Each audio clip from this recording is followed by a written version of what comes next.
The index and match functions are a great combination to have when you want to extract multiple columns from a single row. But then what if you want to extract multiple rows based on a particular value? So what do we mean by that? So over here, I have a ship name that has been mentioned over here, and against that ship name, I wanted to find the order ID, customer name, and the salesperson. So it does return one record for us. But then if we go in and check out the shipments data sheet, I've actually filtered it by that ship name. So if I go in here, I've actually filtered it by the ship name, and I can see that there are about 5 rows retrieved. Right? It starts at 1380 and the last one is 1422.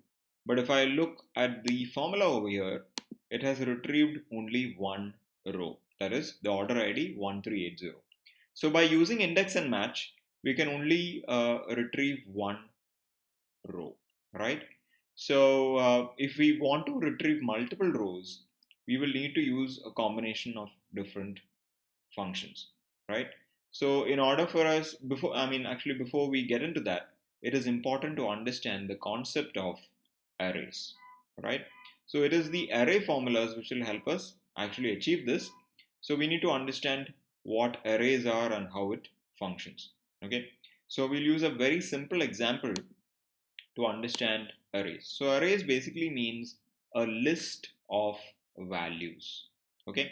So to explain this, we have used a very simple table over here. So this table is called, okay, we have named it array. Okay. And then I have 2 columns in here, month and units sold. So what we're going to do is over here, I'm just going to type in arrays, the name of the table, right?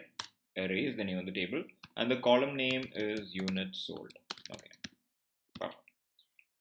So the moment I type it in, the values in the units sold column get selected.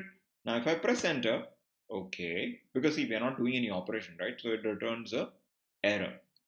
Now what we will do is we'll apply the function F9 key inside the formula bar. So by clicking anywhere within the formula bar, press the function F9 key, we get to see the list of values. Look at that. So we have 20, 30, 10 and 10. That's right. So we get to see that within the formula. So it is shown within curly brackets separated by semicolon. So this is the concept of an array, a list of values. Okay. So we can actually, what we can do is we can do a lot of operations within, using arrays. So let's do one simple little operation here. That is, we're going to multiply the entire array by 2. And I'm going to execute this. And you can see that it shows a number 40. It doesn't make much sense, right? How is the entire array equal to 40? The thing is, the cell only shows one value. What is visible to us is only one single value. So if we need to see the entire list of values within the array, we can just double click it and then run the function F9 key again.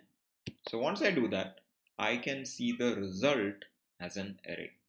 So I can see 40, 60, 20, 20. So what has happened here is every value within the array has got multiplied by 2, right?